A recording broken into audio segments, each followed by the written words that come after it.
muisten järgi oli Kaali järve kohal mõis, kus mõisära tosinast lapsest kõige vanem ja kõige noorem poeg ja tütar soovisid omavahel abielluda. Kiriku õpetaja ütles, et see on võimalik ja laulatas nad mõisas ära.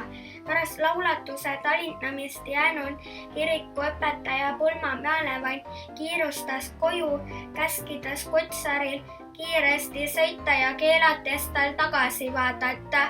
Kutsar vaatas keelust üle astudes tagasi ja sel samal silmapilgul, kui ta tagasi vaatas, nägi ta mõisa vajumas maa sisse.